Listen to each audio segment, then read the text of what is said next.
Oh! What's up, guys? Welcome to another episode. Today we'll be testing and replacing the PCV valve on this Nissan Maxima. Most likely we'll probably replace a few rubber hoses as well. So that being said, let's go ahead and let's start the job. Now on the Nissan Maxima, the PCV valve, if you find the throttle control, which is right here, the PCV valve is toward the left and further back, right here. This is where your PCV valve lives. What I'll do, just so we have easier access to the hoses and also so you guys have a better view, I'm going to remove this bracket. This bracket holds on the evap canister purge control valve. That's this guy right here. So I'm going to remove 2 bolts holding on the bracket. We'll lift it out of the way and then we'll have clear access to the PCV valve.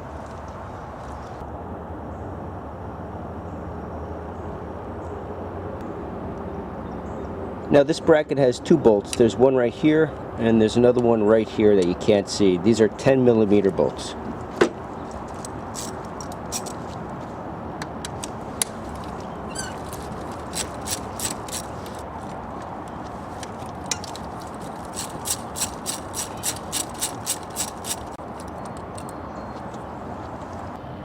And then we have a hose that runs between these 2 valves. So what I'm going to do is remove the end of this bracket, this holding bracket on the hose, back it off a little bit, remove the hose, and then lift up this bracket.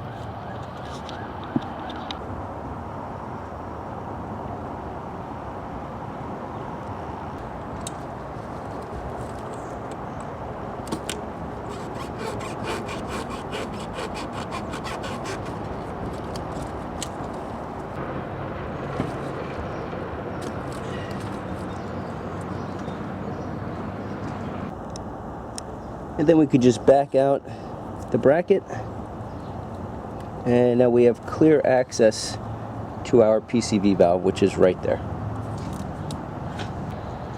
Now for good measure, just go ahead and lightly turn in those 2 10mm bolts you just removed. This way you know where they are, you don't lose them, you don't knock them over, and now you have a bigger problem. So just go ahead and reinstall them lightly. And of course, here's our PCV valve and the hose running to the valve. And PCV stands for positive crankcase ventilation. Essentially what it does is it takes gas from the crankcase and brings it to the intake manifold. I mean, this is a simple explanation I can give you guys.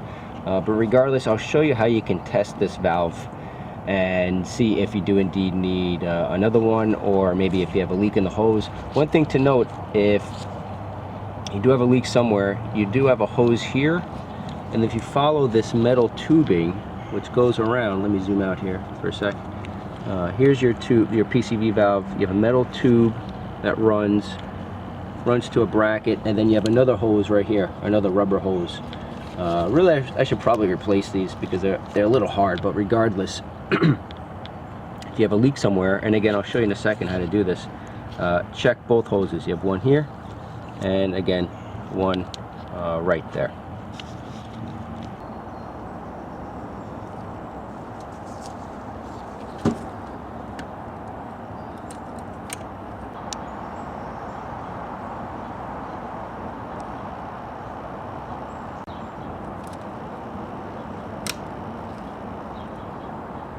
Now real quick, if you're curious what kind of tool I was just using, this tool is really just made to remove hose clamps. As you can see, it's extremely long, and you can pick up a set of these from Harbor Freight. That's where I got these. They're inexpensive, and they just make jobs like these a lot easier because you can really get down and grab clamps that are difficult to reach if you only had a needle nose pliers, for example.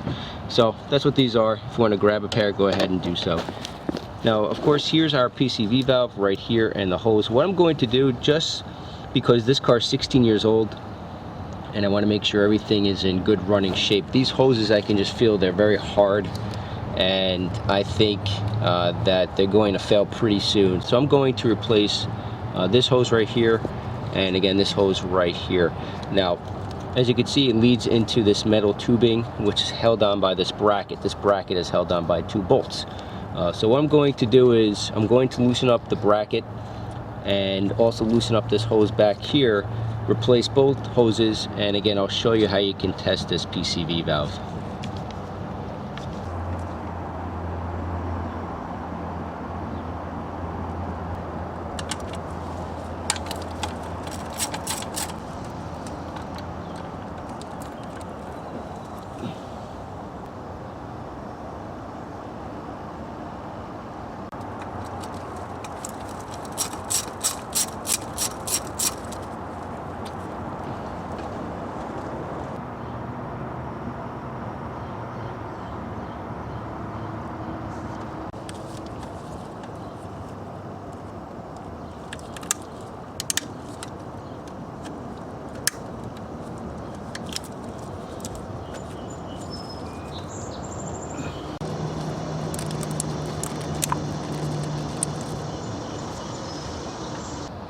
And now, as you can see, everything is very loose, and we can just simply pull this up, and there's your hose. So I'm going to replace this hose and of course this other hose back here. You can use a screwdriver on the bottom. Just be gentle with it. There we go. So now we want to test the PCV valve. So what I'm going to do, just temporarily place this hose back on, and then on the other side go ahead and reinstall the PCV valve like so. So again, this is the hose that runs directly to the valve, and then don't forget, let me zoom out here for a sec, don't forget that you need to reinstall this purge canister back onto its mount. And again, you could just put it on temporarily because we're going to replace the hoses anyway. So now what we're going to do, start the car and run it in idle. What we want to check for two things. Number one, that we hear a hissing sound. That's the first thing. And then the second thing is we'll check the vacuum. In other words, put your finger over the valve and you should feel a very strong vacuum. Don't do this with any gloves on because the glove can actually rip off and clog the valve. So let's go ahead and test this valve.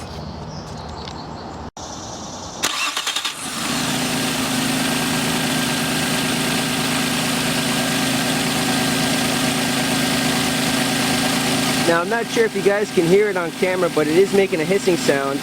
So let's just check the vacuum here.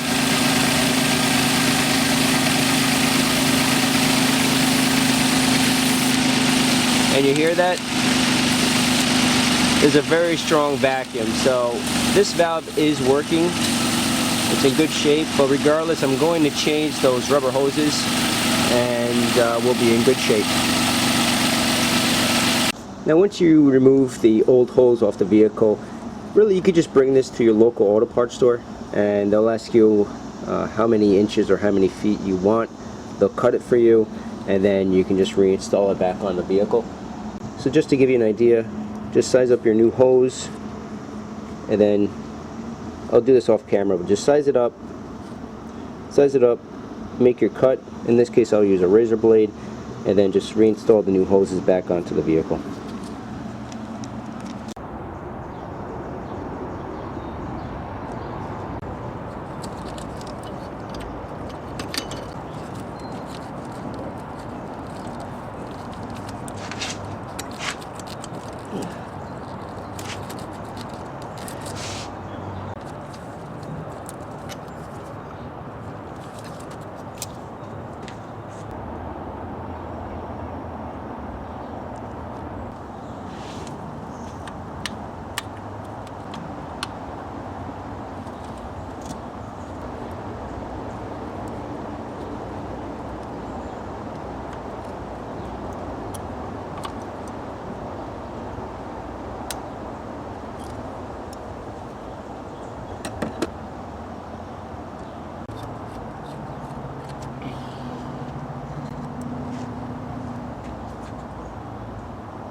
And then of course, as a last step, just start the car and make sure everything is in good shape.